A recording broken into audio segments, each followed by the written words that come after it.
हमारे इस channel Bhojpuri junction को लाल button दबाकर सब्सक्राइब करें व घंटी के निशान का बटन दबाएं ताकि सभी नए वीडियो आप तक तुरंत पहुंचे बिल्कुल मुफ्त।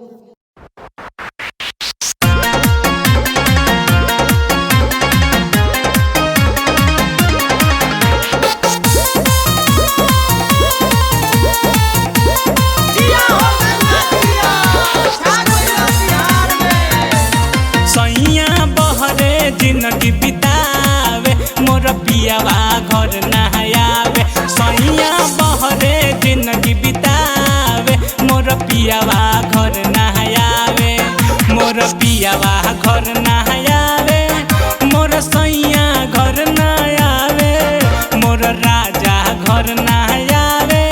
मोर बलमुआ घर नहायावे अब तक कियावे दिल बहलावे मोर पियावा घर नहायावे सैया बहरे जिंदगी बितावे मोर पियावा घर नहायावे।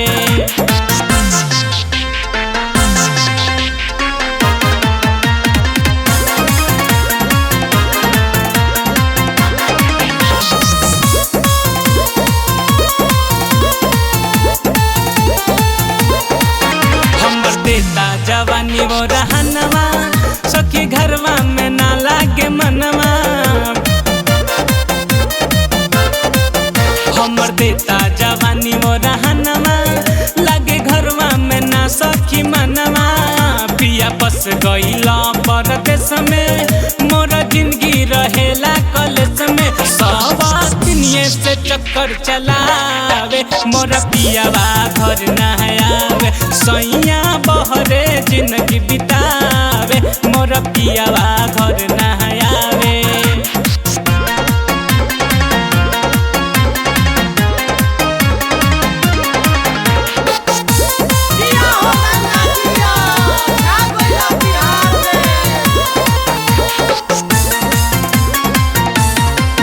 केहू दे दे बलम जी के पाता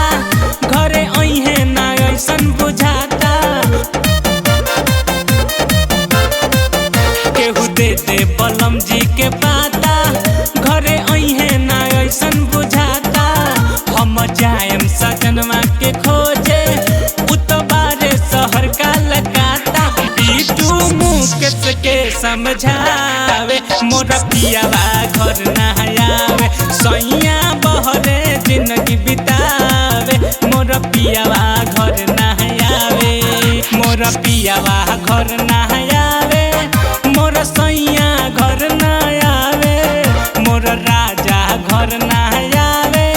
मोर बलमुआ घर नहायावे अब तक कियावे दिल बहलावे मोर पियावा घर नहायावे सैया बहरे जिंदगी बितावे मोर पियावा घर